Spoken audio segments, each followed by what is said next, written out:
Come in. Welcome. I'm E.G. Marshall. The eternal optimist is often ridiculed for his hopeful vision, his lofty ideals, and his unrealistic advice.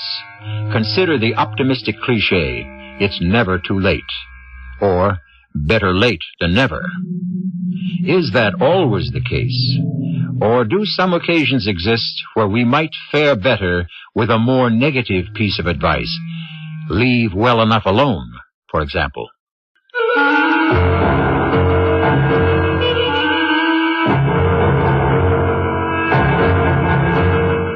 Our mystery drama, Postage Due, was written especially for the Mystery Theater by Douglas Dempsey and stars Ralph Bell.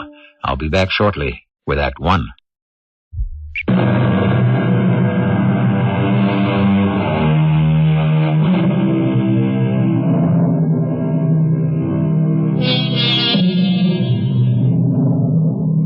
Consider for a moment the postman's creed.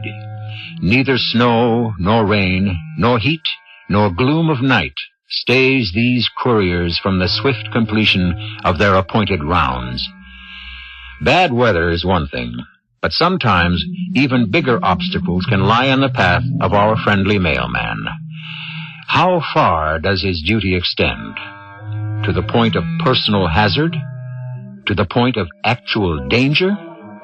Examine the case of Mr. George McCready, mailman, whose route is the south side in the town of Smallville. Say, George, I got a surprise for you in today's load. A surprise from the postmaster? You're notifying me of a raise in salary, huh? No, something for you to deliver. A letter, postmarked August 1st, 1941. Come on. No, really, I'm serious. They finally tore out the old wooden mail chute, and they found this letter stuck in it. Since 1941? Oh, boy, that must be some kind of record. Yeah, thought you'd get a kick out of it, being on your route and all. Here it is. It's got a 3-cent stamp on it. 3 cents? Those were the days. Yeah. So, what's the address? 507 South Market Street. 507? No one's lived in that place for years. Hey, wait a minute. Not that house all the kids say is haunted. Yeah, that's the one. I don't even deliver the junk mail there anymore. It's all overgrown. Well, look, if you want, I'll turn it over to the dead letter office. Oh, no way. After all this build-up, you think I'm not going to try and deliver it? You know the slogan, neither snow nor rain nor gloom of night. It's my duty. To Mr. Leon Winters from P.J. Moriarty. Well, at least there's a return address. Maybe I'll uncover something.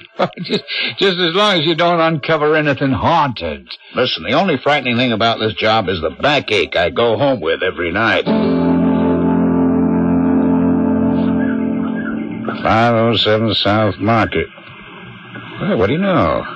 A car in the driveway. Must be someone here after all.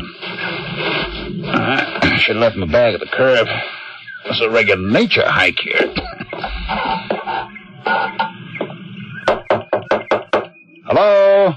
Anybody in there? Mailman. Hi.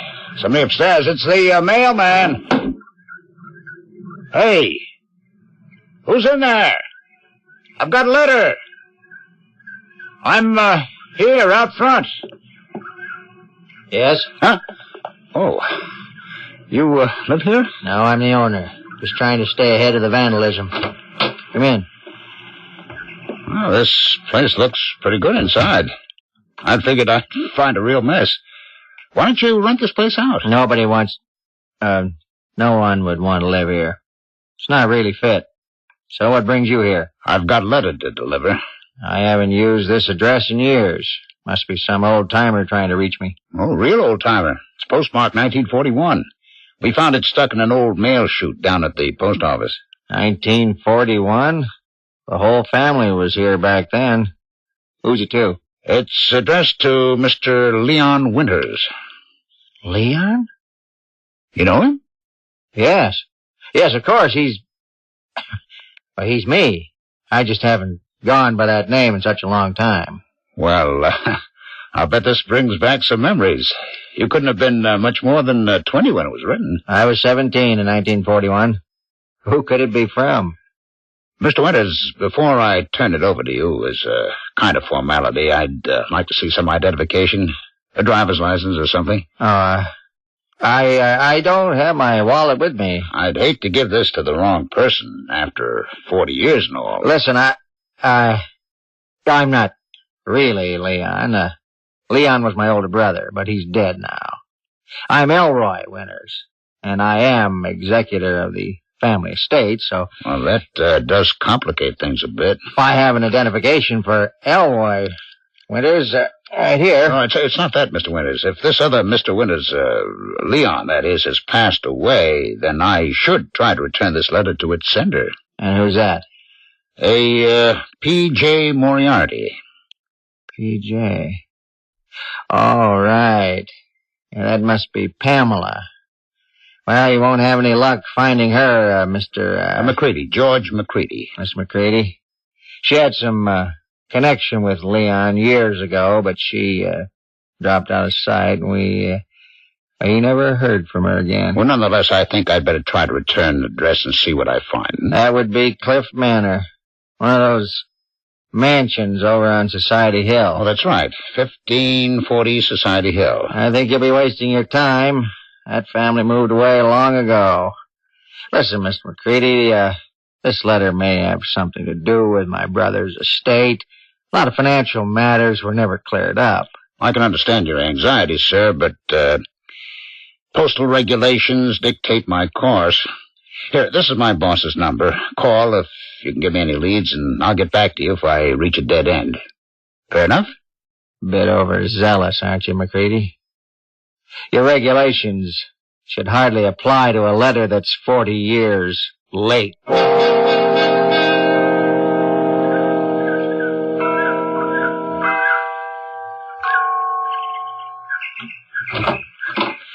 May I help you? Yes, I've got a letter here that I'm returning to sender, a P.J. Moriarty. Oh, goodness, no. The Moriartys haven't lived here for ages. They were the original owners. I must try to locate a Pamela. Yes. Well, you might try Adolf, the old groundskeeper. He stays out back in the cottage beyond the kennels. Thank you. Good day, sir.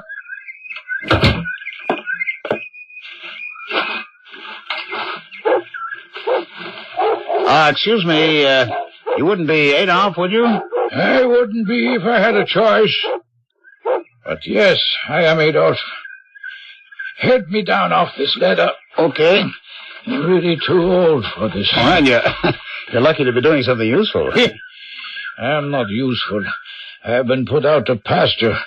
I take care of these hedges only because I want to. Well, you do a nice job.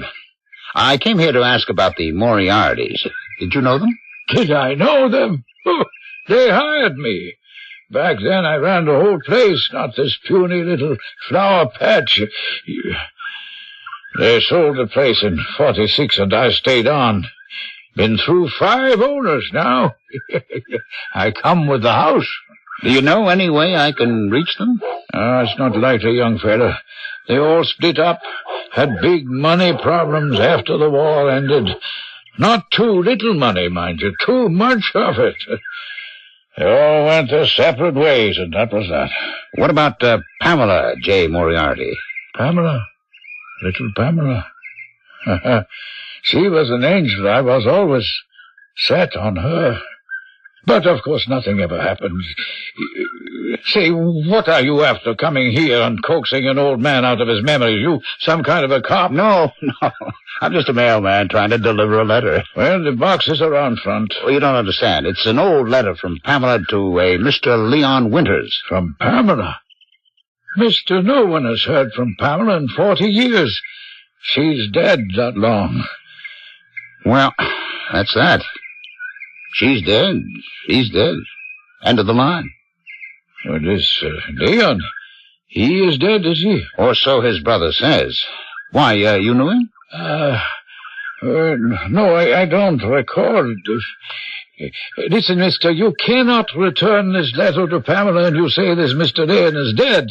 So, maybe you ought to leave the letter here with me. Oh? Why's that? Well, I do hear from the family now and again. Well, if a Moriarty comes calling, you should put them in touch with me. But I don't know when I would hear from them. They check up on me. I can't reach them. I'm sorry, Adolf, but I'm going to hold on to this envelope for now. Here's my number. If you hear from the family, I'd like to meet them. All right?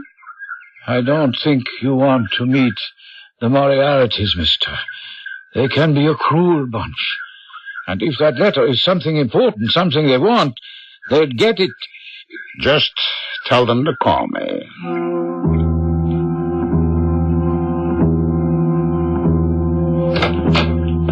That you, George?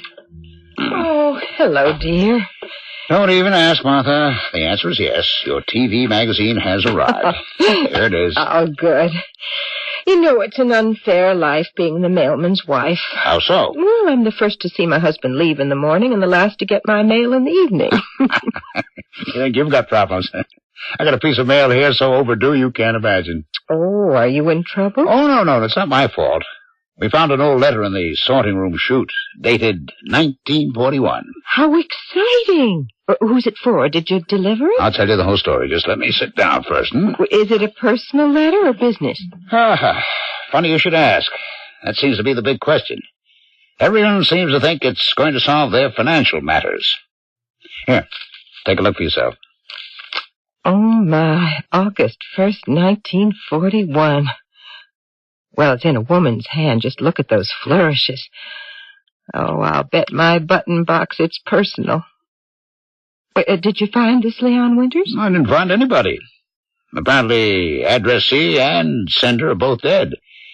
I went to the address, 507 South Market, that old house, you know? Oh, yes. Lots of stories about that place. Our kids all swore the place was haunted. Well, it's not haunted now, just not rented. I met the owner. Weird duck.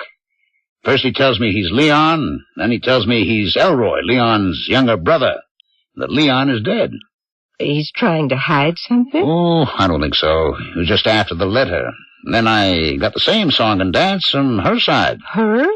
Yes, Pamela. She's the P.J. Moriarty. Pamela? Were they lovers? Oh, maybe, but let me finish. The best I can figure, this guy Leon was using this rich girl, Pamela, to get money. Then he finally left town, and she died. It's really too confusing. I'm afraid I'll just have to turn the letter in, that's all. Oh, no. Let's look at it first. What? Open mail?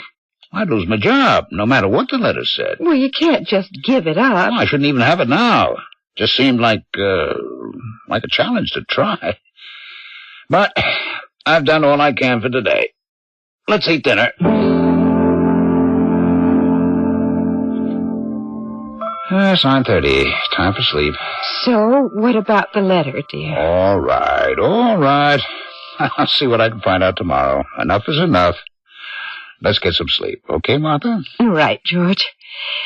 Good night. Oh, my goodness, who on earth could that be? Hello. Give the letter to its rightful owner, George. No harm will come to you. But deliver it soon. Oh. George, who was it? What's wrong? George?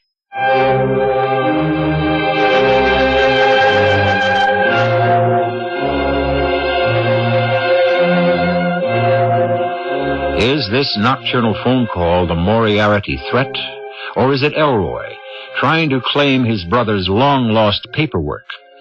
Perhaps there's someone else who wants the letter, and perhaps George's sense of duty is a bit extreme, just as Elroy warned. We shall expand on all of this in Act 2.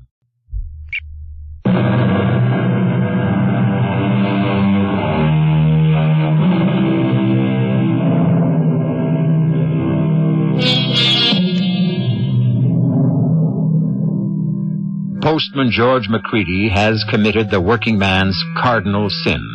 He has taken his work home with him. In this case, it's a letter, overdue by 38 years. He won't rest until it's delivered. But should he continue to endure threats, insinuations, even midnight phone calls? For once, perhaps, George may be taking his job too seriously. And that can be dangerous.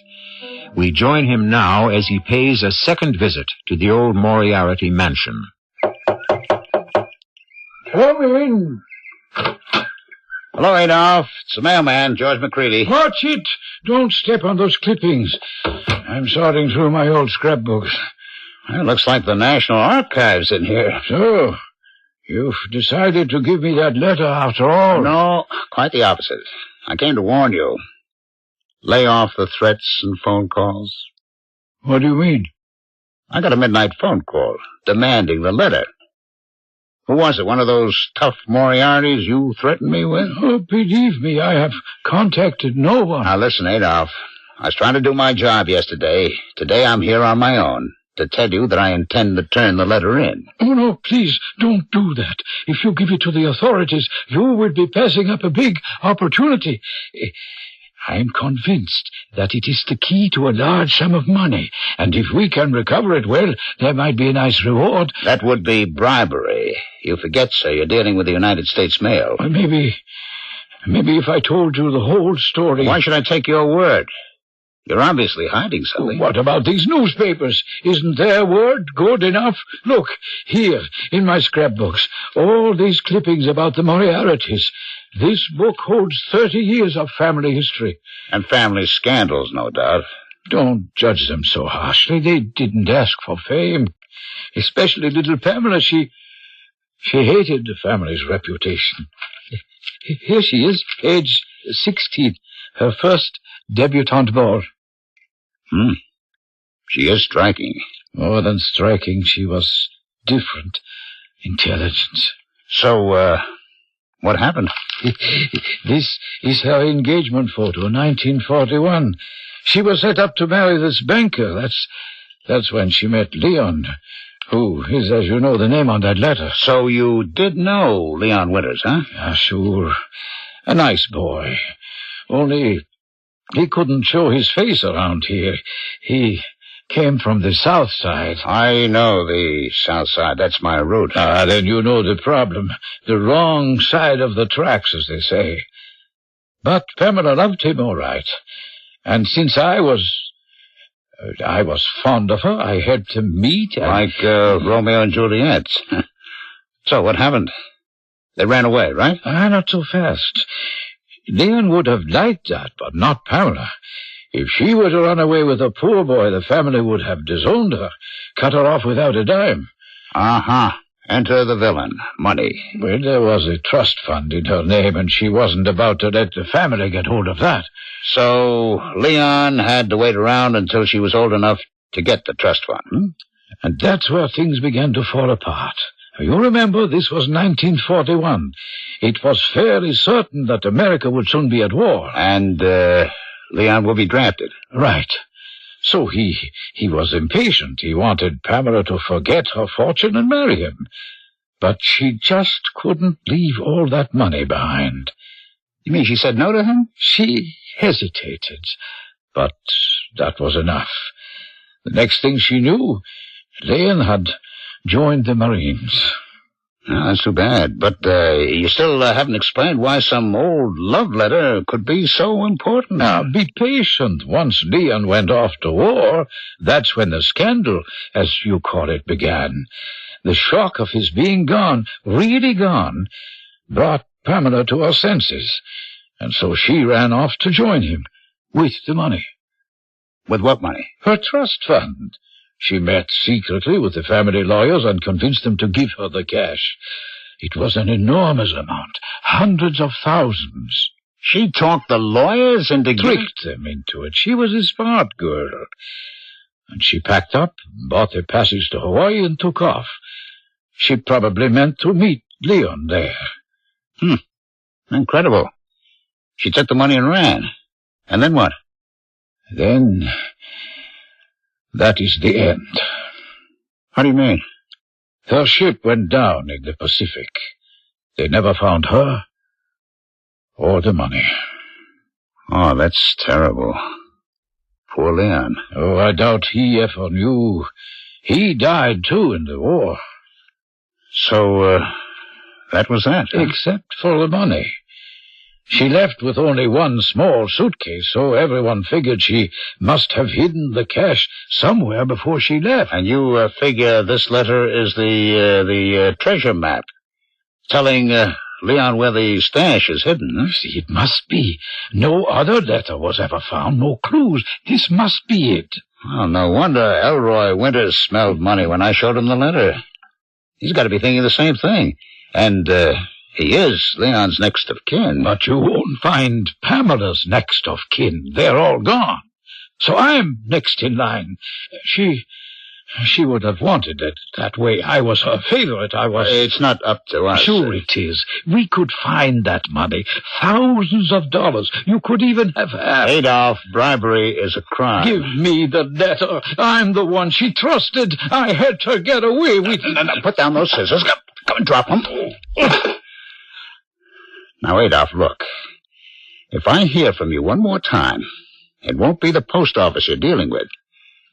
It'll be the police.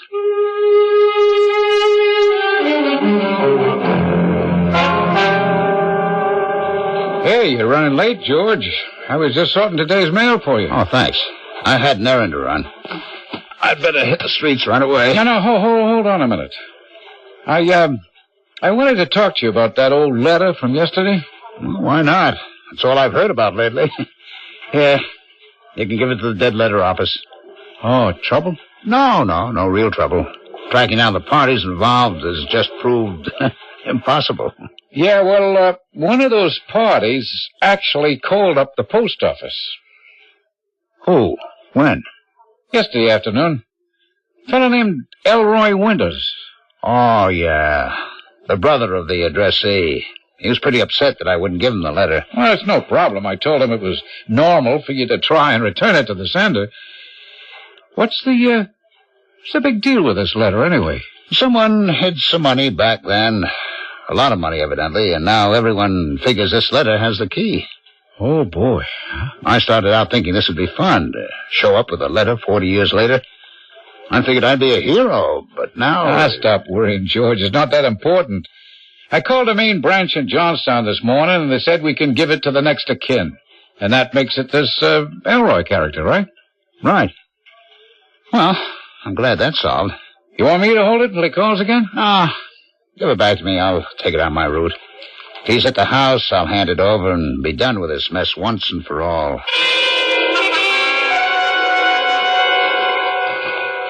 507 South Market Street. Here we go again. Hey, Elroy, wait. It's me, George McCready. Hold it. Hold it a minute. I need to talk to you. Mr. Winters, you're as white as a sheet. You all right? Say, maybe we should go in the house and talk. No, we'll talk out here. You may get in the car.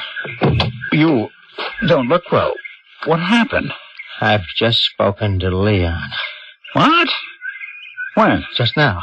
In the house. In person. Oh, you're not suggesting you saw a ghost in that house? Call it a ghost, a vision, a dream, whatever. I just spoke to my brother. Well, maybe there's some kids in there. I'll go take a look. It was Leon. I saw him. He wasn't a day over 20 years old. Elroy, if this melodrama is an attempt to scare me into giving you the letter, don't bother. I came here to give it to you anyway. I don't want it. You don't want it? But it's yours. Pamela's dead and you're Leon's next of kin. You're supposed to have it. It's Leon's. Give it to him. Look, Elroy, this is really crazy. Yesterday you wanted this letter so badly you were ready to call a lawyer. Here, will you take the letter?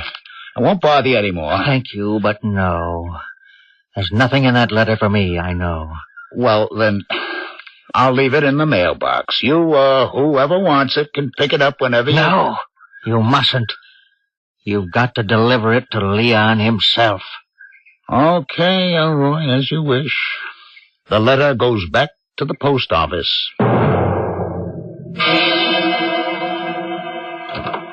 Martha, I'm home. Hello, dear.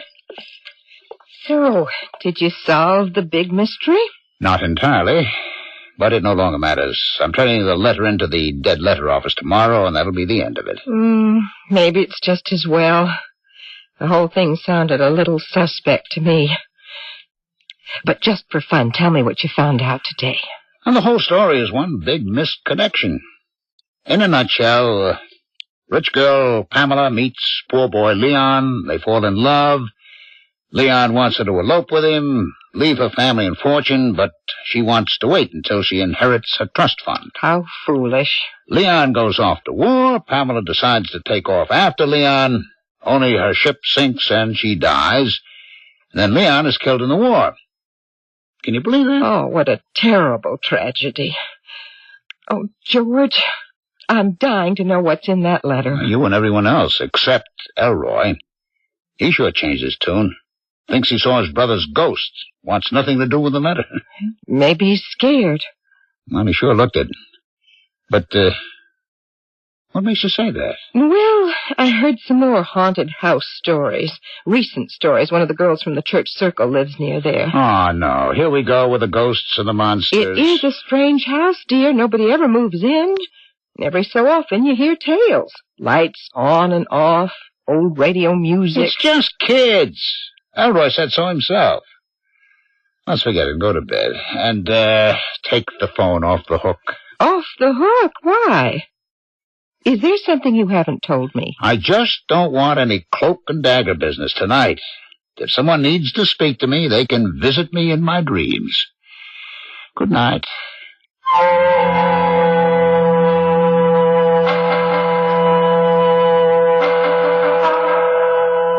No wonder George wants the phone off the hook. Elroy's sudden change of heart? Martha's haunted house reports? Is this mystery closing in on our postman? Will he make it till morning and be rid of this curse once and for all? We'll find out how it all ends in Act 3.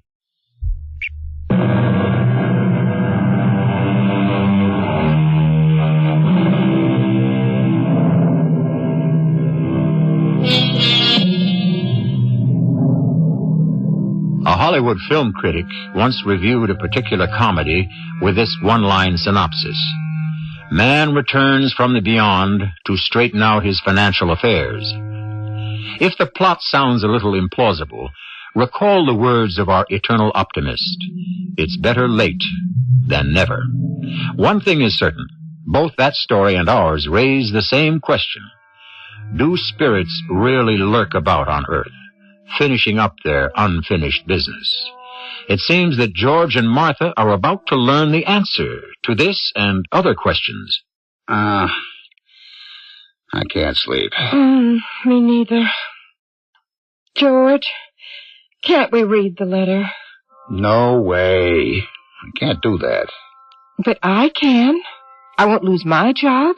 No. I'll steam it open. Take a quick peek and seal it right up. No one will ever know. I can't let you do that. Oh, fiddlesticks. How about this? The letter is right over there on the bureau. Now, suppose while you're asleep, I go over, pick it up, and just look at it from the outside. Now, is that a crime? That's okay with me, although I can't imagine what good it would do you. Oh, good. Oh, my. Well, she really loved him. You can see it in the handwriting. You should be a palm reader. This woman's stationery. Practically transparent. All you have to do is hold it up to the light. I'm surprised you haven't done this already. Now, let's see if I hold it up at just the right angle. I can almost... Can you see any kind of a map in it? A diagram, maybe? No, they're just words. Dearest Leon... Martha, I'm not listening. Dearest Leon, I hope this letter... Oh, my goodness. Oh, George, you've got to read this. What's wrong? Nothing's wrong. It's just that... Well, do you want me to tell you or not? No, never mind. I think you better put it back in my pouch. What's that? I thought you took the phone off the hook. I did. Maybe it's the phone company. Don't answer it. George, you should. It might have something to do with... You know. Hello. Hello, George. This is Leon. Leon Winters. Don't you think it's time you delivered my letter? Bring it to my house. 507 South Market Street. Tonight. I'll be here all evening. No harm will come to you, George. George? Who was that? It was Leon, wasn't it? It can't be. I don't believe in that stuff. But who else could call you with the phone off the hook? It's some sort of trick. Elroy's scare tactics. What did he say? They said to deliver the letter tonight to the house. Let's do it, George. We should. I can feel it. Well, I can't. I still think it's some kind of trap. What makes you so anxious to send me over there? Because I know it's all right now. Why? I can tell from the letter, from reading it. Trust my intuition. Oh, I don't want to drive over there at this hour. I can go in the morning. When it's light, huh? You're scared. I am not. Well, come on. Now, let's get dressed. I'll drive you right now. We'll drop it off and be done with it. Well, okay. Okay, I'll go. But not because of that call. Because I trust your instincts.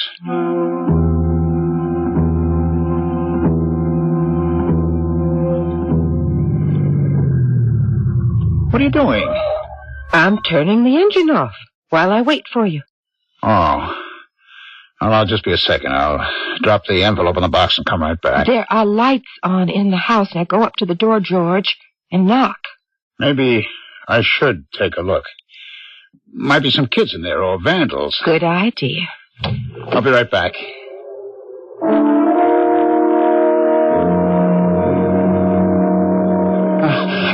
George, now you scared me. Why were you running? There's a guy inside. A young fella, early 20s, sitting in an old chair. There's a lamp and a table and a fire in the fireplace. It's him. But yesterday that place wasn't furnished. What does he look like? Dark hair, wavy, a thin mustache, and he's wearing old clothes. Rags? No. Some kind of a uniform. Jungle fatigues, like an old war movie. And he didn't see you? Well, of course not. Well, so go back. Knock on the door, George. Oh, this is silly. It's not, dear. He's waiting for you. I know it. I'll be back in a minute. Well,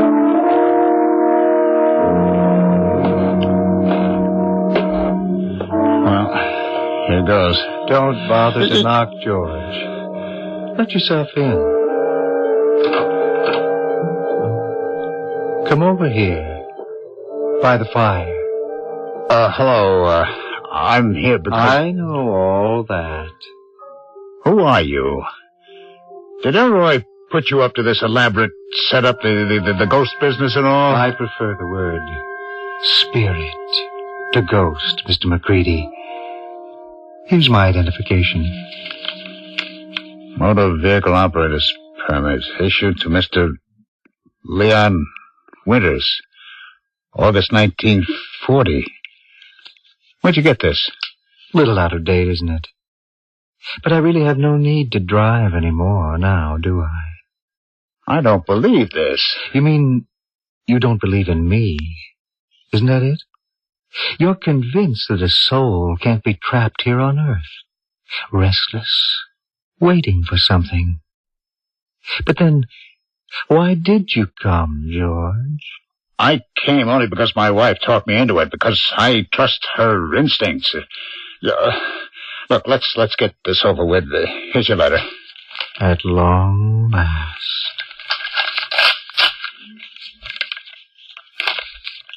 Dearest Leon. Finally. You'll excuse me, George. I'm savoring this moment. I hope it was worth the wait. Oh, yes. Very much so.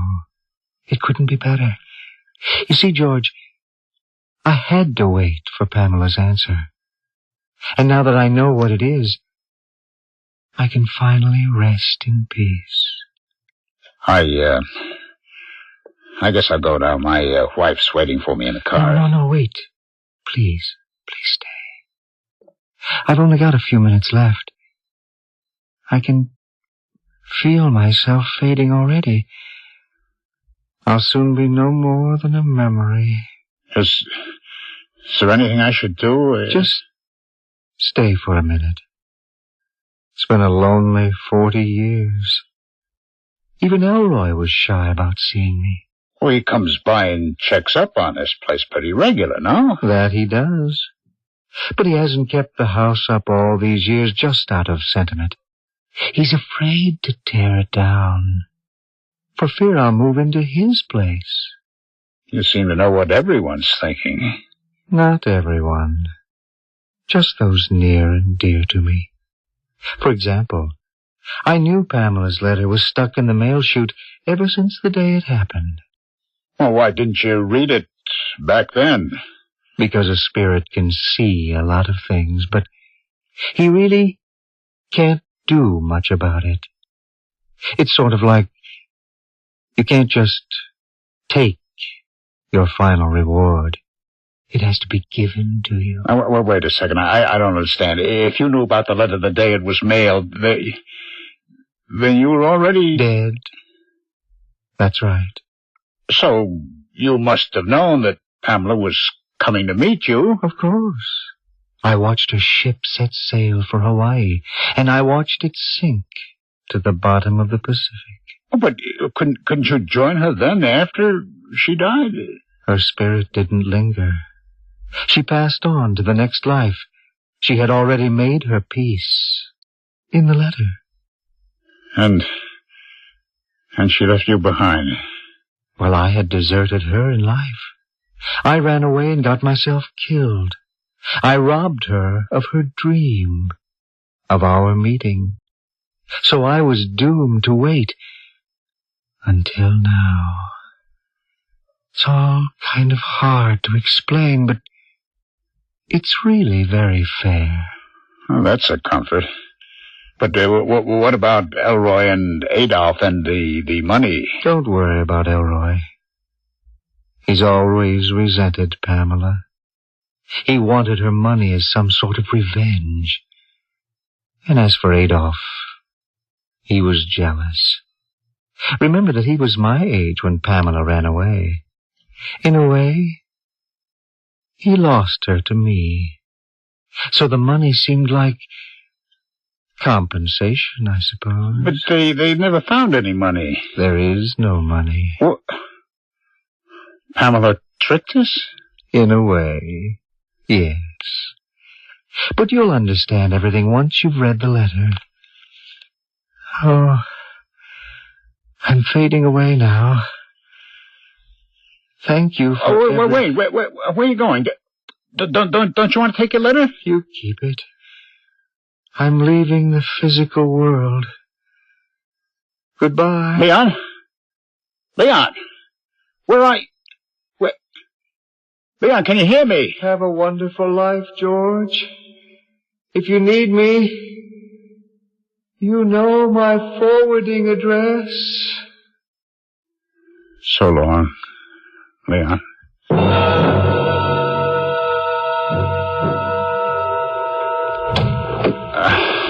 Hi, honey. Well, you were in there forever. What on earth happened?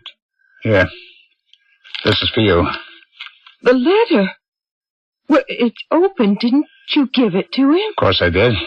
And after he read it, he gave it back. He doesn't need it anymore. You mean because he's a ghost? A spirit, dear. But what does it say? I don't know yet. I saved it for you. Go ahead, read it. Oh, George, I'm so excited. Dearest Leon, I hope this letter finds you well. I love you. The biggest mistake of my life was letting you go. I only wish I had realized that sooner. Smart girl. Now, keep going, keep going. But I had to say no to you. Running off to get married would have pleased my family too much.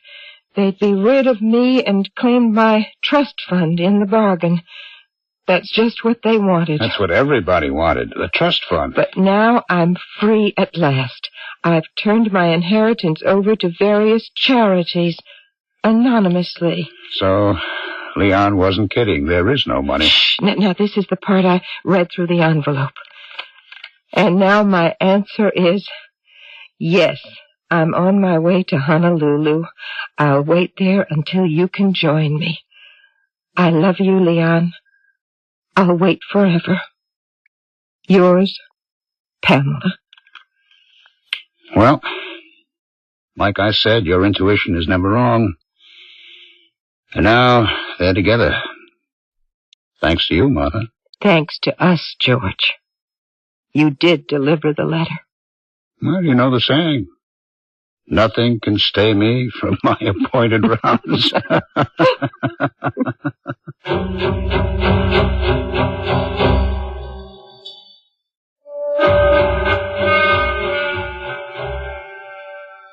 With George's sense of duty and Martha's sense of destiny, the letter is finally delivered. We must always be ready to obey our instincts, to follow the irresistible pull of life. And when we do, we may find ourselves doing things we hadn't thought possible. An example when I return shortly.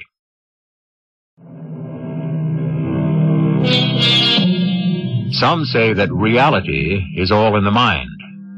This point of view can present some unanswerable questions. Did George actually deliver the letter to a spirit? Examine the facts. An off-duty mailman enters an abandoned house late at night. He clutches a 40-year-old piece of mail in his hand, torn open in a moment of emotional stress. Did he tear the envelope himself? Did he imagine the entire drama? To George, it was real. Beyond that, we can never know. Our cast included Ralph Bell, Terry Keane, Bob Caliban, and Ian Martin. This is E.G. Marshall, inviting you to return to our Mystery Theater for another adventure in the macabre. Until next time, pleasant dreams.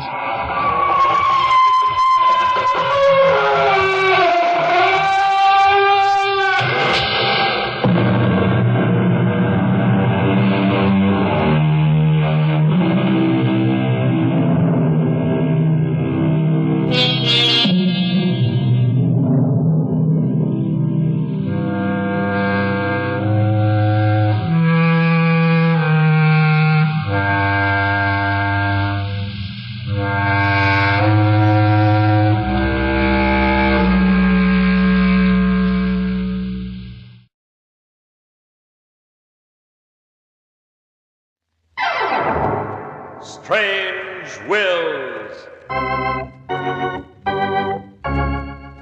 Starring the distinguished Hollywood actor Warren William, and featuring William Conrad and Nina Clouden, with Howard Culver and an all-star Hollywood cast. Original music by Del Castillo.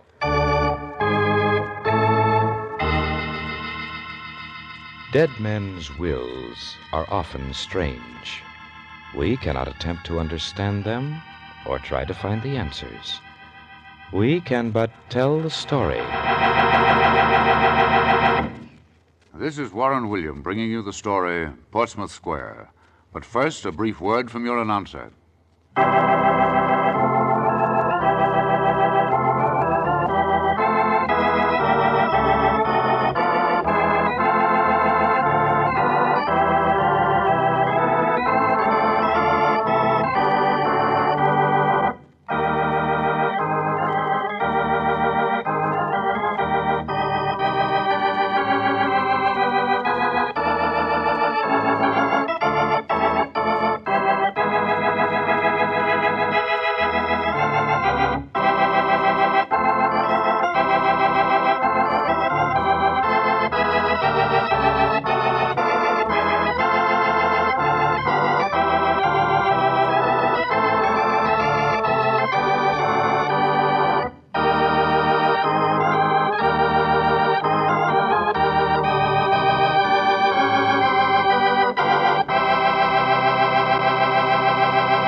And now, Portsmouth Square, starring Warren William as the probate lawyer John Francis O'Connell.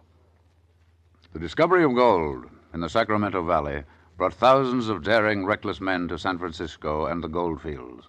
In their wake came the human vultures, thieves, gamblers, and adventurous women.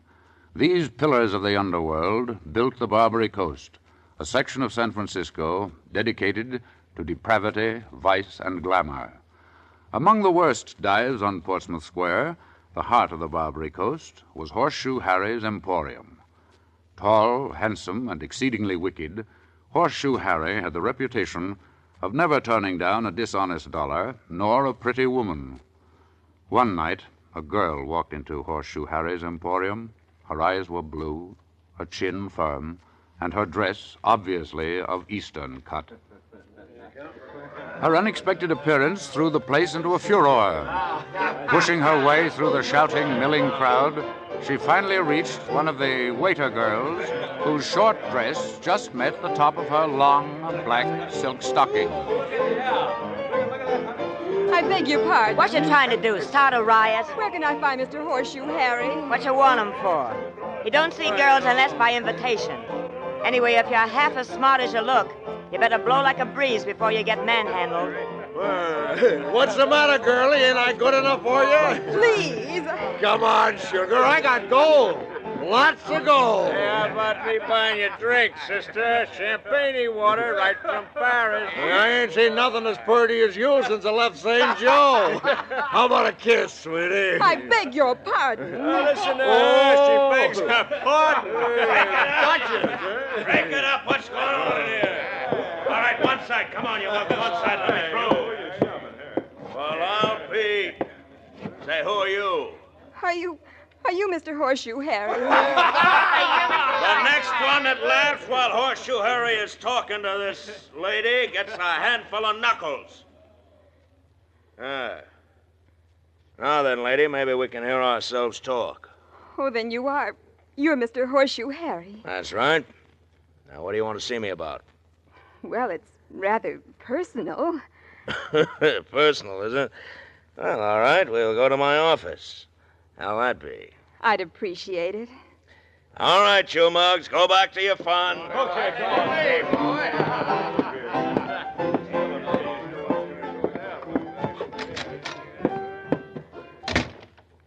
All right, what can I do for you, miss? Marcel. Lily Marcel. Lily Marcel. That's a pretty name. My brother and I arrived in San Francisco the day before yesterday. Last night, he disappeared. Oh. They told me down at the waterfront to see you. You might know where he is. Oh, please, Mr. Horseshoe. Have you shanghaied him? Lily, it's this way with me. I break every rule in the book, all but one. Horseshoe Harry's never gone in for shanghaiing. And you want to know why? Well, I'll tell you. Those men come back someday with only one thought in their minds, to kill the guy that sold them to some devil of a sea captain. And I figure the worry ain't worth the money, Lily. How long does it take before they come back? Oh, sometimes a year, sometimes longer. Sometimes never. I see. Well, thank you, Mr. Horseshoe. You've been very kind and honest. What are you going to do, Lily? Go back east? Oh, I can't do that. I've got to wait here for him. Well, it's none of my business, but what's a nice girl like you going to do out here? It's a rough place for a lady. Well, when we came out here, my brother intended to go on to the gold fields, and I was going to teach music. I'm a pianist. You a pianist? Mm-hmm. Hey, wait a minute. Maybe we can make a deal. I need a piano player right down here at the Emporium. A girl piano player on the Barbary... Why, you'd be sensational. A girl piano player in Horseshoe Harry's Emporium. You honestly think they'd like classical music here? I honestly don't, Lily, but who are they to know what they like or don't like? I'm still the guy that decides things around here. Well, Mr. Horseshoe Harry, it looks as though you've hired yourself a piano player. Heaven help me. And them.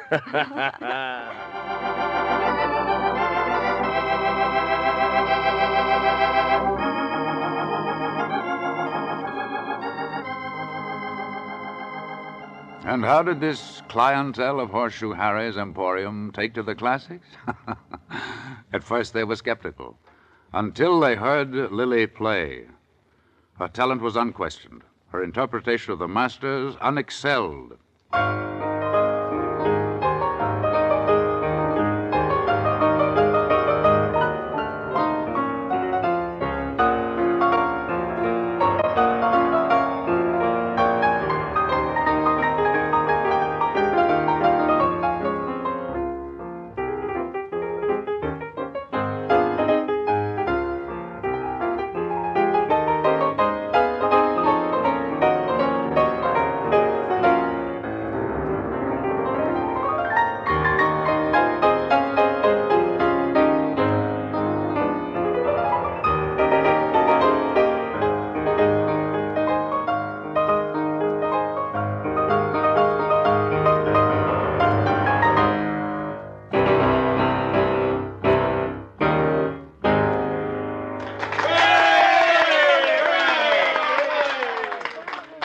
In a short space of time, Horseshoe Harry's Emporium became the most popular spot on Portsmouth Square, the most famous on the entire Barbary Coast. On one occasion, Horseshoe Harry, standing alongside the piano, held up his hand, and that meant silence. Harry had something to say. Listen, folks, I got a surprise for you. Well, what is it, Horseshoe? Today, I sent one of them newfangled things they call cablegrams to a man in Berlin, Germany. There's a man who lives there by the name of Carl Beckstein. He makes pianos. And I ordered the finest piano that money can buy. I told him to make me the finest piano in the whole world. Yes, sir, nothing's too good for our Lily. Oh, thank you, Harry. Thank you so much. I mean it, Lily. Nothing's too good for you. Not even the finest piano in the world.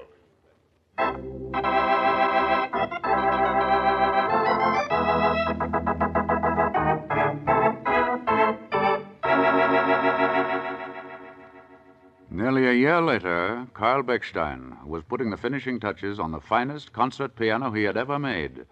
As he polished its dark mahogany surface, he wondered about this new city in America called San Francisco, this wild, desolate place filled with savage Indians, where the streets were paved with gold. What would these people be doing with his finest piano? And as he wondered... Beckstein! Beckstein, it is I, Richard Wilhelm Wagner, come to see you. Oh, it is you, Herr Wagner. Welcome, welcome. We have come to see this marvelous piano, Carl. We, Herr Wagner? Yeah, the other two will be here in just a moment. The other two? Yeah, Anton Rubinstein and that plagiarist of good music, Franz Liszt. You call Herr Liszt a plagiarist? Oh, he should hear you talk, Herr Wagner. Tell him to his face. He has not one original note in his big fat head. But what about his compositions and his operas? Do you know why I had you put drawers on the last piano you made for me, Herr Beckstein? Drawers that I can lock? Nein, Herr Wagner. Because now he can't steal any more of my music. He's got to write his own. The thief. Oh, I'm being called a thief again, eh? To think that I would steal Wagner's music. Funeral music. You see, Beckstein, already he knows what I think of him. Welcome, Herr Liszt and Herr Rubinstein. My little workshop is greatly honored. I have come all the way from Moscow, Karl, to see your new piano. News travels fast. If you gentlemen will follow me. Good. There, magnificent. Es ist wunderbar, Beckstein, sehr wunderbar. Oh, what I wouldn't give to have this piano in my conservatory in Russia. May I play it, gentlemen? Who would deny that right to the greatest pianist in the world? Of course, my dear friend Anton. That is, of course, if this other so-called composer doesn't object. All right, you can laugh, Wagner. But here is one of Liszt's compositions that will live forever.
Anton Rubinstein, you are a genius. I envy you with my whole heart and soul. I couldn't make a better speech if I tried, Anton. A worthy piano, Carl. Worthy of the great name of Bechstein. And to think this piano is leaving Europe. America. The New World. It's unbelievable they should order such a wonderful instrument. Why can't the three of us give Bechstein's masterpiece a parting tribute? Now, what crazy idea have you got in your head, Franz? Let's all sign our names on the sounding board. You, Richard Wagner, a German. Anton Rubinstein, Russian. I, Franz Liszt, a Hungarian. 3 individuals, 3 races, living harmoniously together in our world of music. The first good idea you've ever had, Franz Liszt. Yes, we 3 will sign our names as a challenge to all those who do not believe in the brotherhood of man. Herr Bechstein, get pen and ink. Let me be the first to sign.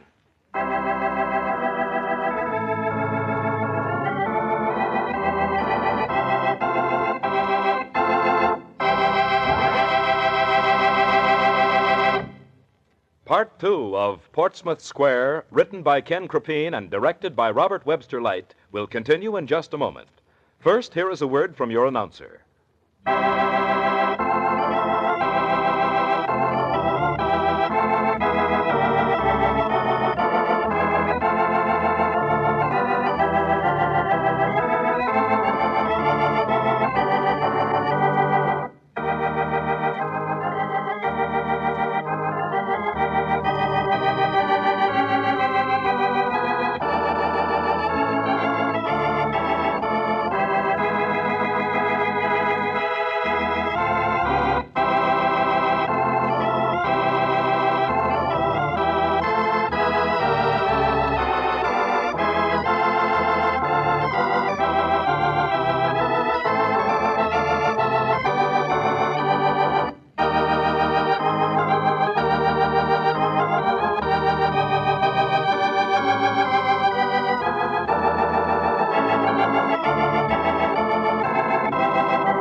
Now back to Act 2 of the Strange Wills story, Portsmouth Square, starring Warren William as John Francis O'Connell.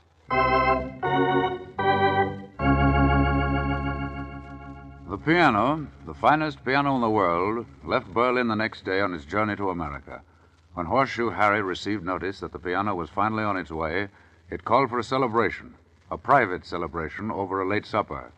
After the dishes had been cleared away in Harry's apartment over the Emporium, he sat back, lit a cigar, and looked at Lily. Harry was happy and hopeful. Well, Lily, it's coming. Oh, I can hardly wait. Lily, you've been here almost a year. Any regrets? 2 of them, Harry. Huh? Just 2. What are they? One, that my brother hasn't come back yet. Oh, he could come back any day now, Lily. You know that. What's the other? Well, I regret that I didn't meet you sooner. Much sooner. Even though I'm a scoundrel? Oh, I know better than that. Ah, Lily, you made me very happy. You know, Harry, you're not very observant, or you would have noticed before. Huh? Notice what? That I'm very happy, too. You see, I'm in love with you, Harry. Very much in love.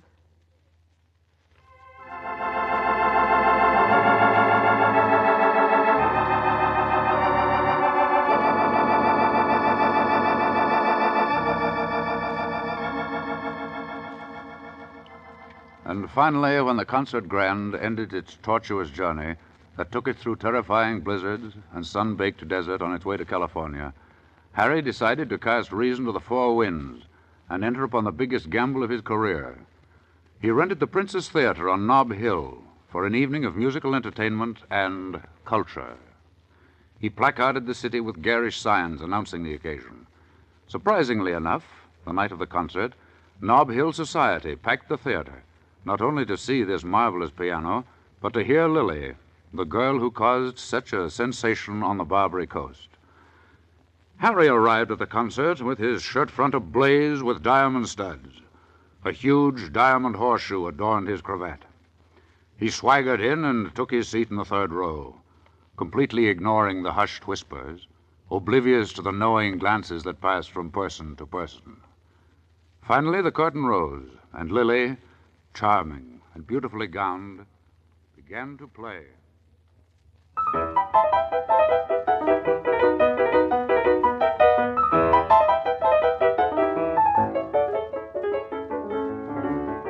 Lily was a symphony of grace and motion.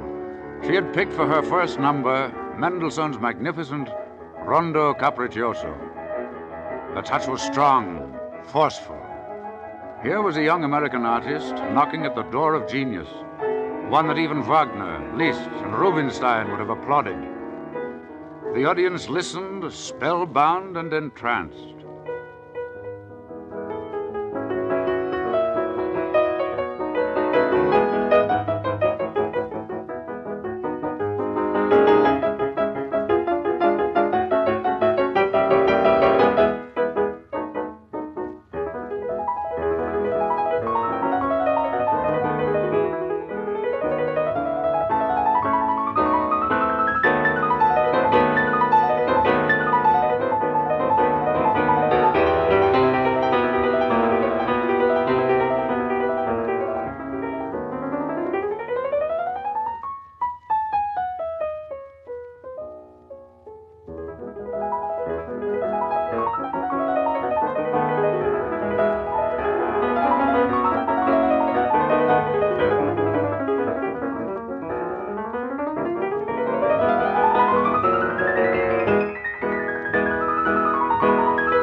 During the intermission, a young couple sitting just behind Harry were talking.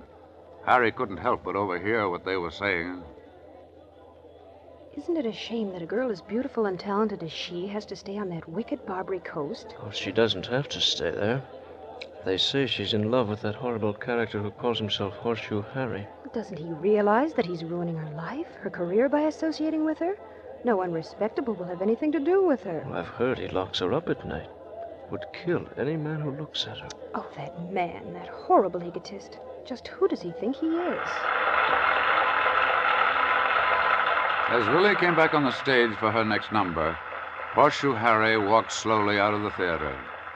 For the first time in his life, he felt ashamed. He walked slowly back to Portsmouth Square. He wanted to be alone. There were things to think over, decisions to make. Finally, when Lily returned, fresh from her conquest of Nob Hill, Harry called her into his office. He knew now what he had to do, and it wasn't easy.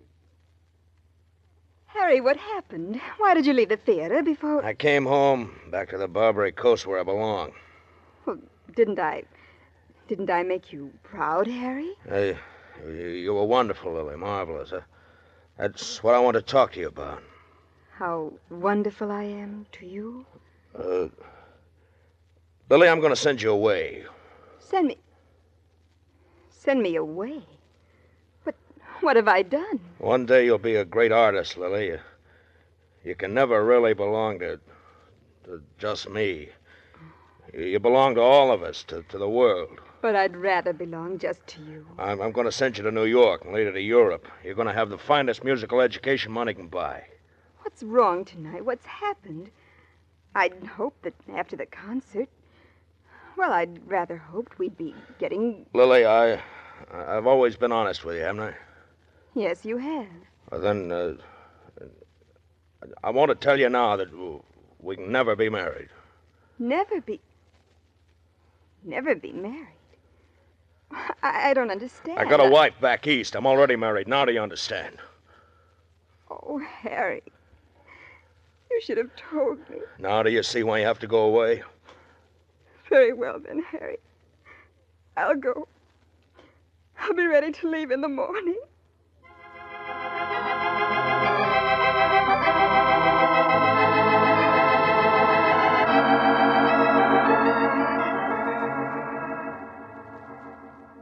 And so it was that Lily Marcel went out of Horseshoe Harry's life, if not his heart. Finally, 6 years later, after her fame as a concert pianist was worldwide, Harry received his last letter from her. She told him that she intended to be married. Upon hearing the news, Harry sold his emporium and retired into seclusion. He kept only the piano. His link between a colorful past and a bleak future. Years later, his money gone, he was forced to offer even his piano for sale. Accordingly, he made arrangements to have it sold at auction in San Francisco. The night of the sale, Horseshoe Harry arrived at the auction rooms early. He wanted to have a last few minutes alone with his concert grand. He entered the room and walked slowly over to where it stood. Goodbye, my friend. You remember the night we went to Nob Hill? You were wonderful, Lily and you. Lily and you. How the people cheered and applauded. I remember. I can remember the tune. It went like this.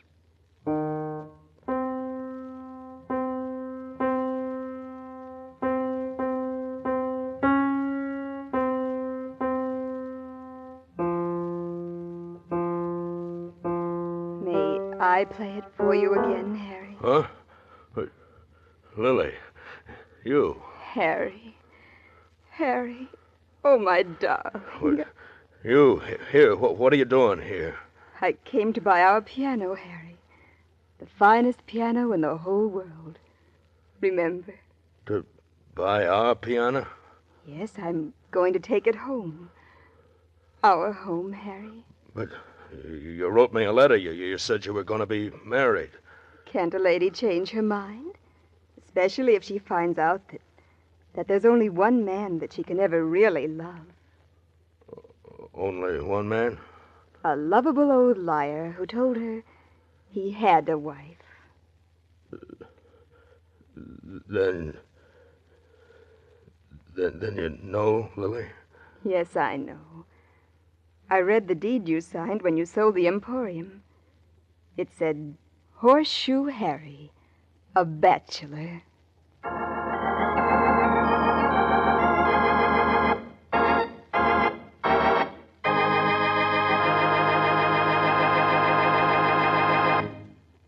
Warren William will be back in just a moment to tell you the rest of the story about Portsmouth Square. First, here is a brief message from your announcer.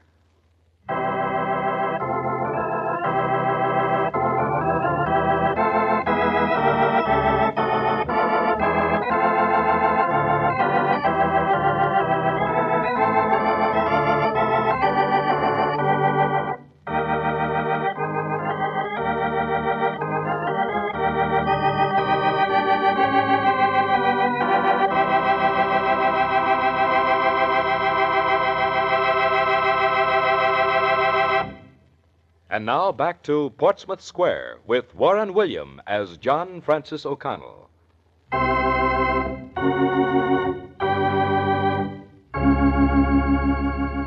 I feel certain that somewhere in that Valhalla of all good musicians, Lily Marcel is an honored guest in the illustrious family of famous artists and composers.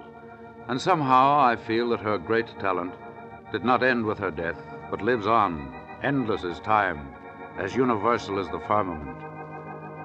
And standing by her side, watching her fingers as they glide over the celestial keyboard, will be the man who was responsible for her great success. That unforgettable and lovable character who brought class and the classics to the Barbary Coast. Horseshoe Harry.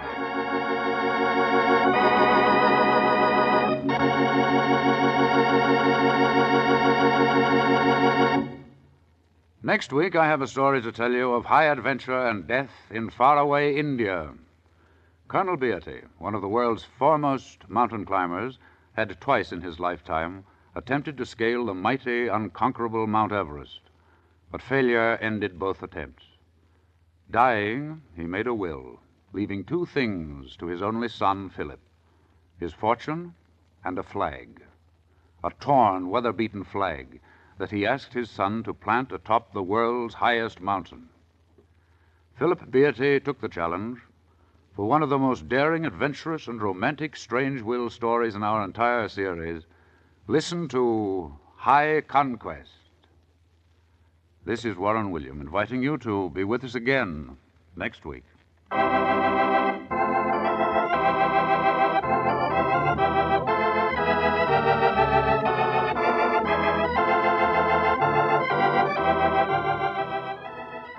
The Baldwin piano on this program was played by the brilliant and celebrated concert pianist Amparo Iturbi. This is a Teleways feature produced in Hollywood. Names, places, and events have all been changed so that no reflection can fall on any person or persons living or dead.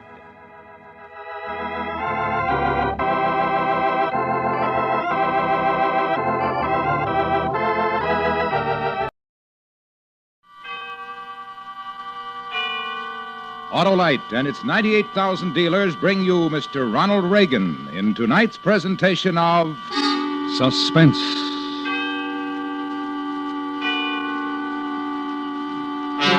Tonight, Autolite presents the story of a man who wanted to apologize for threatening a stranger. And when he got there, the stranger was dead and the police were waiting. It's called Circumstantial Terror. Our star, Mr. Ronald Reagan.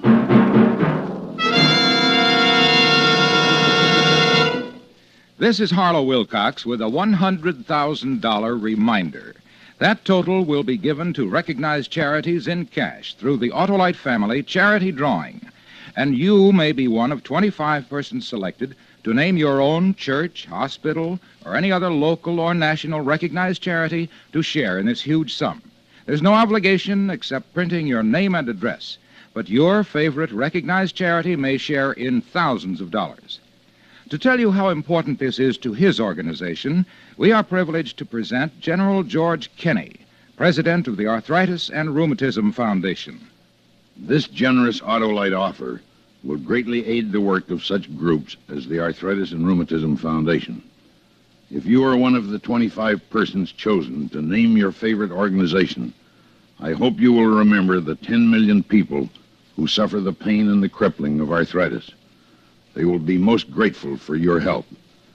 Good luck to you in this Autolite Family Charity Drawing. To enter this drawing, just visit any of these Autolite Family car showrooms and fill out a registration form. DeSoto, Hudson, Plymouth, Studebaker, Dodge, Willis, Nash, Packard, Kaiser, or Chrysler.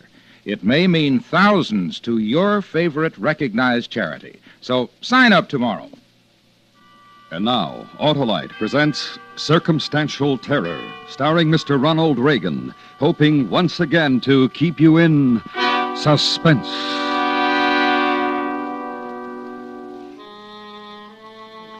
I wasn't the only one who was mad at him. All the other guys felt just about like I did. About Curly Weber, that is.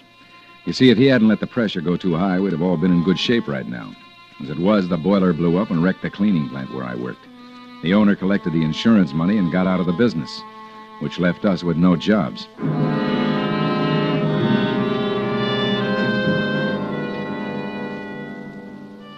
After a few months of looking around for a job, I was in a pretty bad way.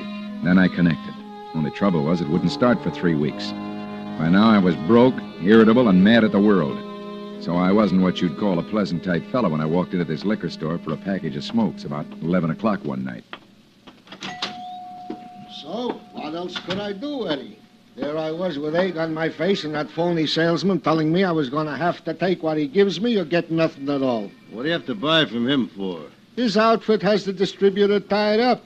25% of what I make from his scotch. I'd like a pack of cigarettes. Hold your horses, mister. I got another customer. So, I check around town to see if maybe I can get the scotch somewhere else. How'd you make out? Go ahead. Take a guess. Come on, mister. Get off the dime. Just give me What's the matter with you? Ain't you got no manners? Just give me a pack of cigarettes and stop shooting off your mouth. Me shooting off my mouth? Look, Buster, I got a pretty good trade right now, so why don't you take your two-bit sale somewhere else? I don't even like the way you look. Listen, smart guy. I've taken a lot of lip from guys like you in the last few months.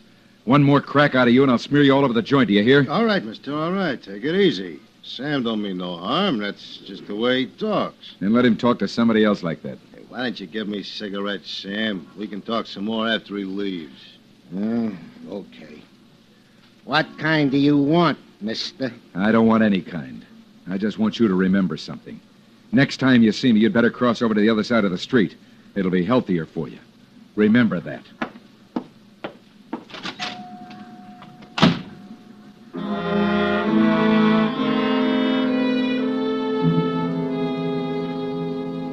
I went back to my room and poured myself a drink. No doubt about it, I'd acted like a fool. That 4 months of being unemployed didn't exactly develop an even temper. It was a half hour before I realized I still hadn't got any cigarettes, and another 15 minutes before I could talk myself into going back to the liquor store to apologize for losing my temper.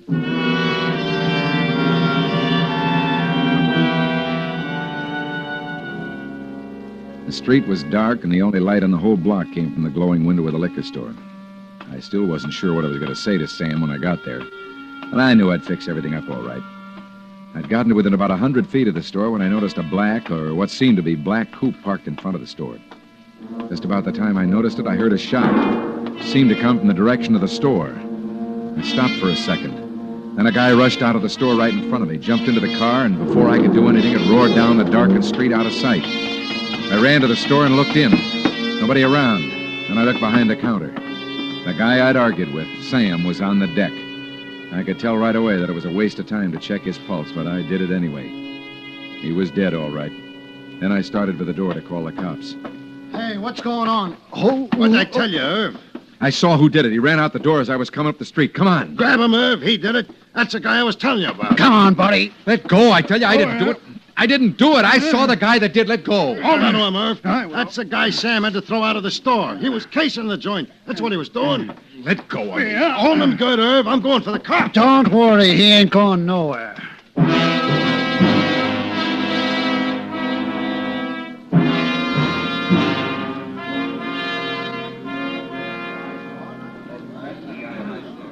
Just as I was getting up to go after the police, these two guys rush in and hold me. I didn't do it, I tell you. He's lying, officer. We'll find out if he's lying when the guys from Homicide get here. I don't even own a gun. That gun laying by Sam's body is Sam's gun. Looks to me like this guy shot him with his own gun. If you don't shut your mouth... Easy does it. What happens when the guys from Homicide get here? You want my honest opinion, mister? Yeah, sure. I didn't put the cuffs on you for laughs. I think you've had it, buddy. It's only an opinion, but from what I can see here, and what I've gotten from these witnesses, you're nailed, buddy. Nailed good.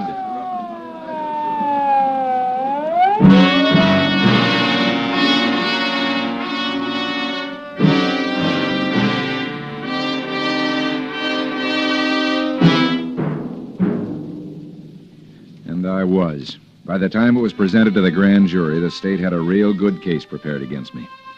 The liquor store owner's gun only had his prints on it, which made it look as if I'd tried a phony hold-up and jumped him when he drew it. And there was money scattered all over the store, which made it look as if I'd been surprised before I had a chance to get away. That guy Eddie, who'd been in the store when I had my argument, wouldn't let me up. He pounded nails in my coffin every time he opened his mouth. If I'd had a job when all this happened, they'd have had trouble giving me a motive. And being broke and unemployed made it look that much worse. As a result, I wasn't surprised when the grand jury came through with an indictment for first-degree murder. As far as I was concerned, it was all over but the hanging.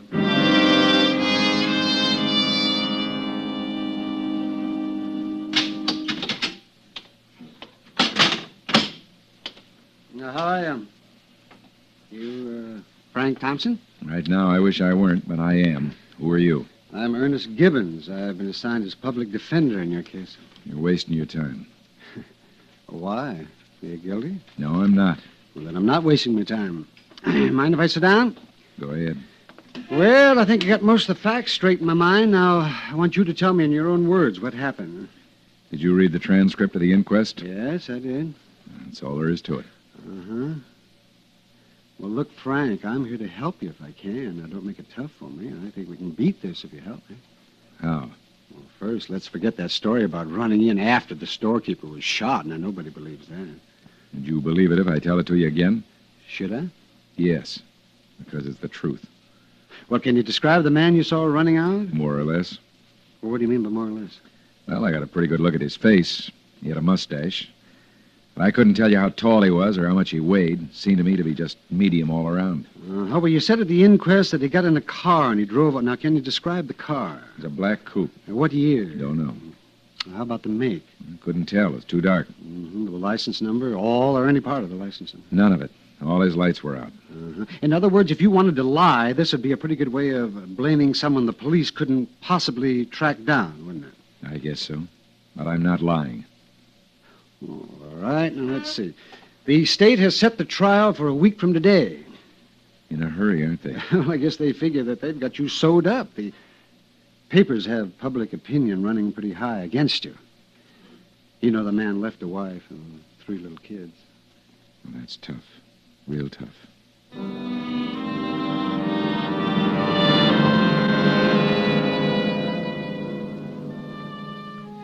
It was a couple of days later that Ernie came to me and said they were selecting the jurors who'd hear the case. This was a part of the law I didn't know a thing about, so when he said I had a right to sit in the selection, I went along, if only to get out of the cell for a few hours. Well, to put it simply, it's more of an interview than anything else. It also gives us a chance to get jurors we think might be more easily swayed to our way of thinking. I'm to the point where I don't care much one way or another. I just wanted to get out of the cell for a little while. Maybe I'd be better off if I just plead guilty and get it over with. Oh, now you're talking foolish, boy. There's a lot that can happen in the next couple of weeks. Yeah. It's all going to happen to me. Some of it might be good, you know. Don't hold your breath. Yeah, over here, Frank. Sit down, right? Okay. I'm going to try to get as many women as I can on the jury.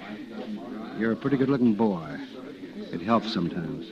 What about the prosecution? Don't they have anything to say about it? Well, I doubt if they challenge more than once or twice. Now, they think they have such a strong case, it doesn't matter much to them who's on the jury. They're right, too, aren't they? Well, that remains to be seen. Here they come. Yeah. Right now, I'd trade places with any given one of them. I don't think you'd get any takers. Not as many women as I'd like to have seen. Ernie. What's up, boy? The guy with the gray suit. Where? Over there, next to the dame with the fur coat. Oh, yeah? Well, what about him? Don't challenge him. What? Don't challenge him. That's the guy. What guy? That's the guy that killed the shopkeeper. That's the guy I saw running out of the store that night. Get him on the jury. Don't let him get away. I don't want to die for what he did.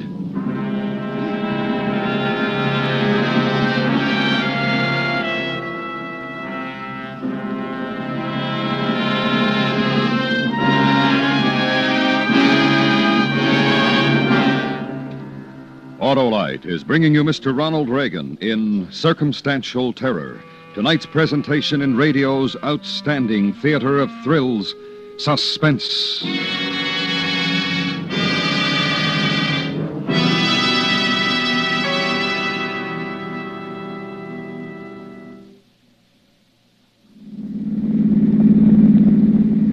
Hey, Charlie, what Nash model is this? Well, this is the new Nash Statesman, Harlow. You know, this year, Nash offers the widest range of models and prices in history. And you can get such optional features as power steering, power brakes, and even power lift windows. And of course, Harlow, Nash has Autolite equipment, too. And Autolite is proud of its long association with Nash and Nash dealers everywhere. That's why we're privileged to salute Nash as a distinguished member of our Autolite family. Distinguished is the word for the new Nash, Harlow, and advanced, too.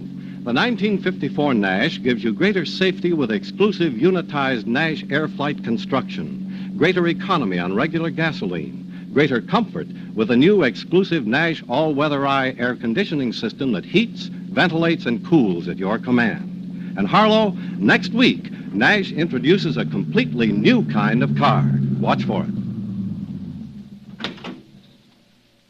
Okay, Charlie, and thanks for the ride. Always a pleasure, Harlow, especially in a new Nash.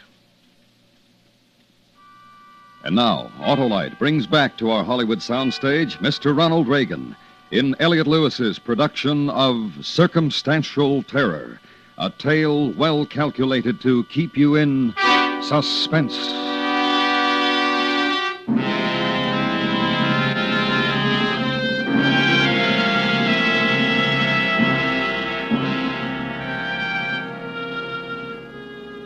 It was tough sitting through the selection of the jury, especially when I knew that the prosecution could, for no apparent reason, disqualify the man I'd pointed out to Ernie.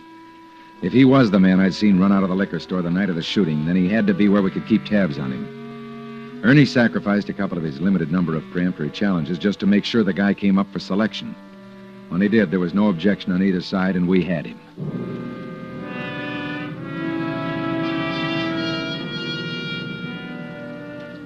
Later that afternoon, when Ernie came to my cell, we tried to figure out what we were going to do with him. Well, now that we've got him, what are we going to do with him?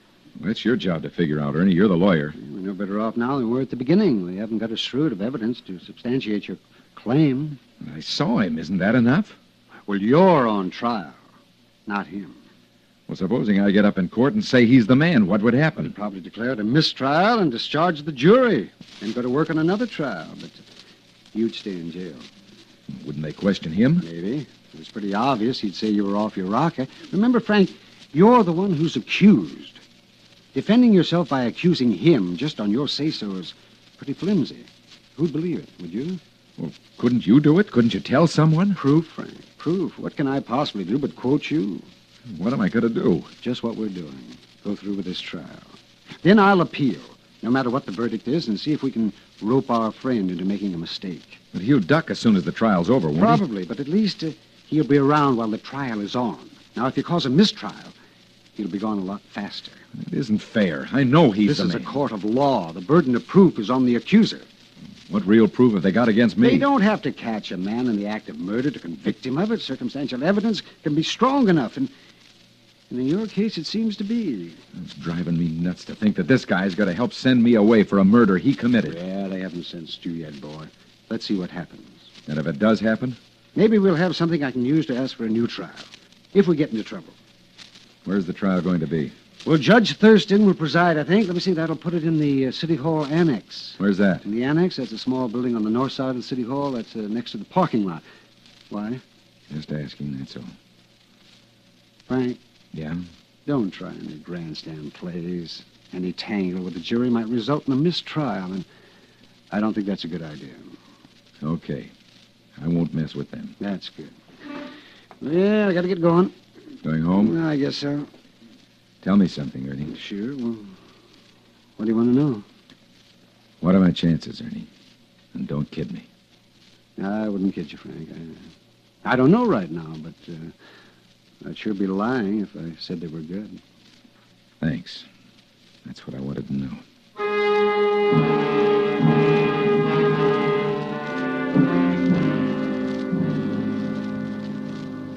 That's what I liked about Ernie. When you asked for the truth, he gave it to you.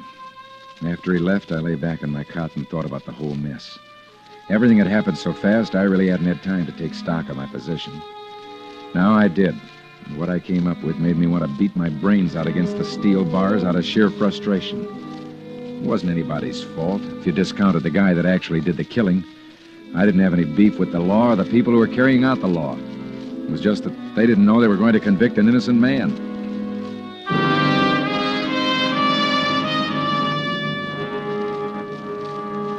For hours, I guess I lay there thinking about ways to clear myself. Most of the ways were more daydreaming than anything else. I finally came up with the conclusion that anything I did was going to have to really go from the time I started it. There wouldn't be time for talk or reason. In the morning, I got dressed and ready for the first day of the trial. When I got to the courtroom, I was seated beside Ernie. Then came the time when papers were being shuffled and everyone was getting set for the opening arguments. Now then, you take it easy, Frank. We're going to fight real hard. You know what a backfire is? You mean like when a car... No, I mean like when you're caught in a bad brush fire without any water. Well, I'm not with you, kid. What are you going for? You light another fire downwind, let it give you a big burn spot to stand in while the main fire goes fast. You explain it to me later, Frank. The judge will be here in a minute or two, and I want to get my papers straightened here. He doesn't like to see an unprepared attorney. Listen to me, Ernie. I'm in the path of a real big fire right now. I know you are, boy. I know, but what... So I gotta try a backfire. A guy can get killed in a backfire, but at least you gotta take a chance. Well, what are you trying to tell me? But now say it fast, because the You'll hear from me. Stick with me, Ernie. I'm a pretty good guy, but I'm in real bad trouble. And I'm the only guy that can get me out of it. Well, what are you going to do? This. Look out! He's taking a break! Get out of my way!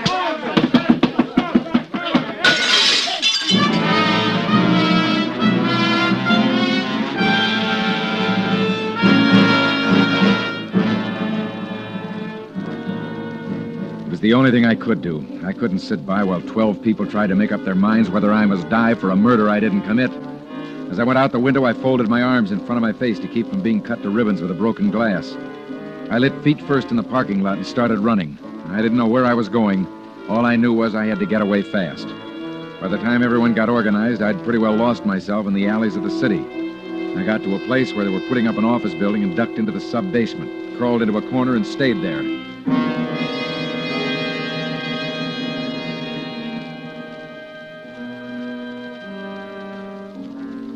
Somewhere around midnight, I slid out and started for the only guy in town I knew wouldn't turn me in as soon as he saw me, Ernie Gibbons. When I got there, his place had a light on in the kitchen, so I went around the back.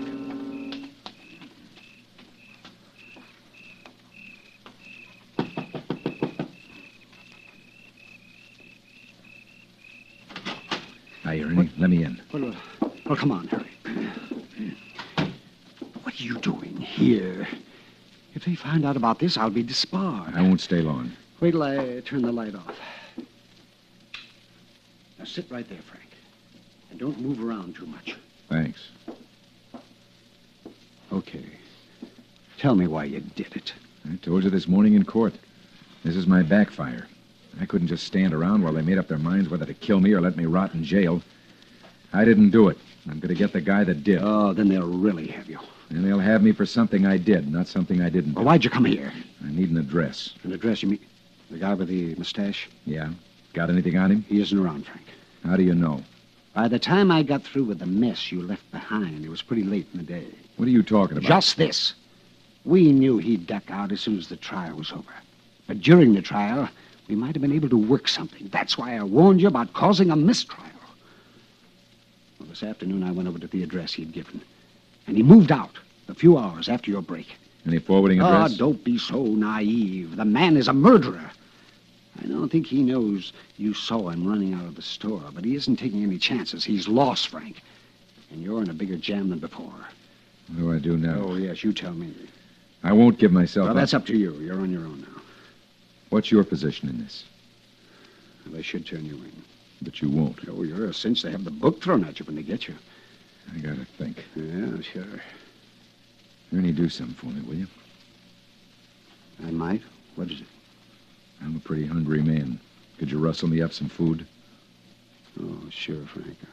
I'll fix you some food.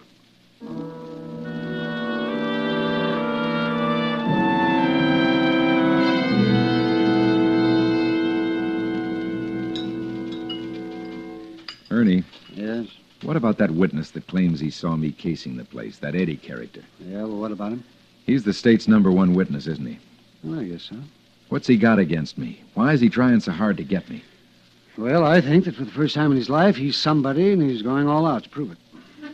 I'm going to see him. No, you're not. You're in enough trouble. Lay off of him. Give me his address, Ernie. Well, you're out of your mind. Give me his address. I want to talk to him. Oh, but Frank... I know you've got it. You've got the addresses of all the witnesses. Get it. Okay. It's here in my briefcase.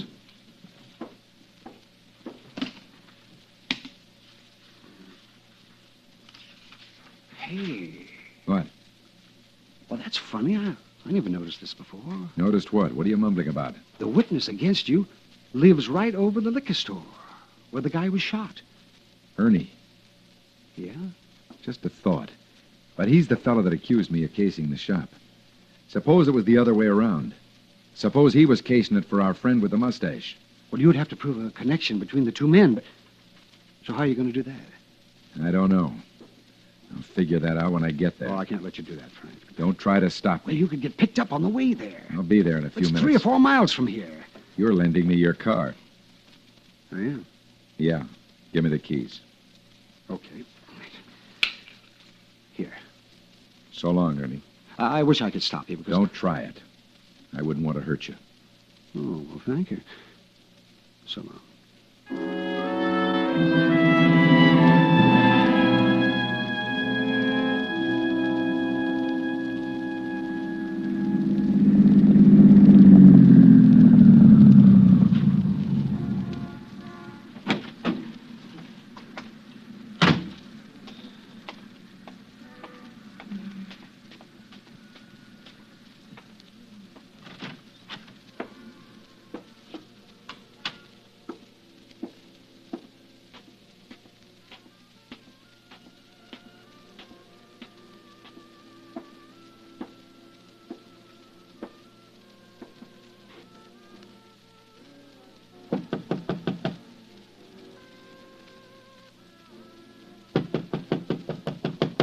Who is it?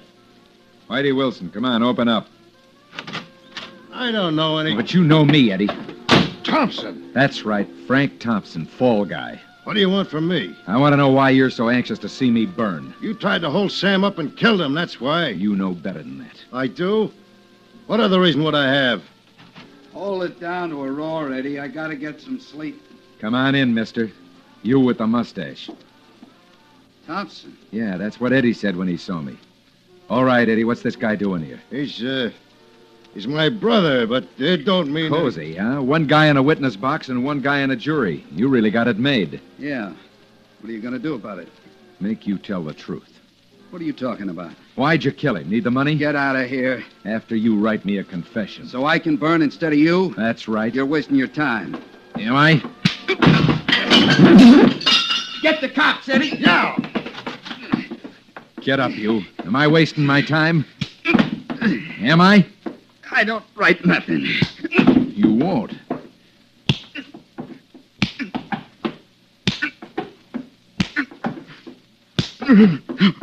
Okay. Okay, now. Start writing. Here come the cops.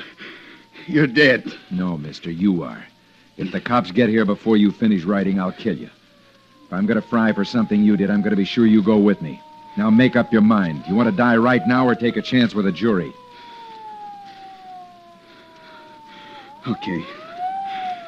Give me a pen.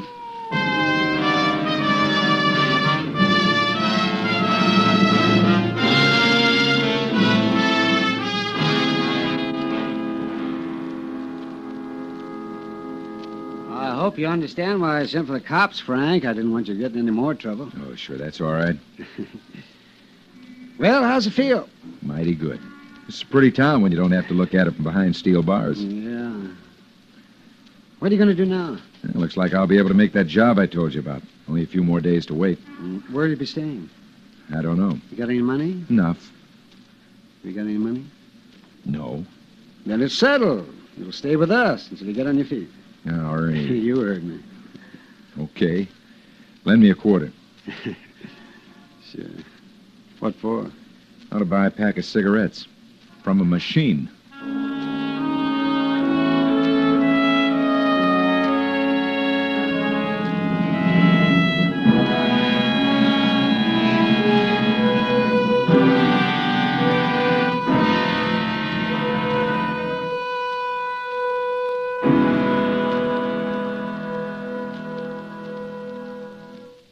Suspense.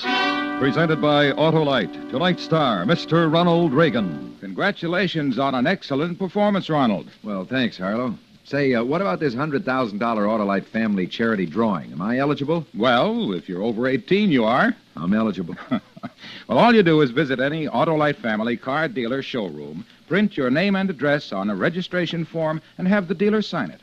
And if you're one of the 25 people selected, you can name your favorite church, hospital, or any other local or national recognized charity to share in $100,000. And all I do is fill out a form? You mean there are no puzzles to solve or anything like that? That's right, Ronald. Nothing to solve, buy, or try. And where do I register? At any of the following showrooms: DeSoto, Hudson, Plymouth, Studebaker, Dodge, Willis, Nash, Packard, Kaiser, or Chrysler.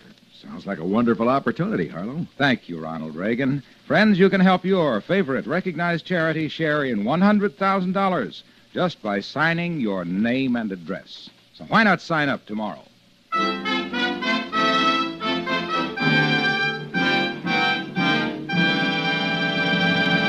Next week, the story of a cross-country train trip, during which a police officer finds himself torn between his assignment and his personal feelings for the girl in car 32. Our star, Mr. Victor Mature. That's next week on Suspense. Suspense is produced and directed by Elliot Lewis, with music composed by Lucian Morowick and conducted by Lud Gluskin. Circumstantial Terror was written for Suspense by Ross Murray. In tonight's story, Howard McNear was heard as Ernie. Featured in the cast were Vic Perrin, Clayton Post, Charles Calvert, Hal Gerard, and Kurt Martell. Ronald Reagan is currently starred with Steve Forrest and Dewey Martin in the MGM production Prisoner of War. And remember next week, Mr. Victor Mature in Thomas Walsh's story, The Girl in Car 32. This is the CBS Radio Network.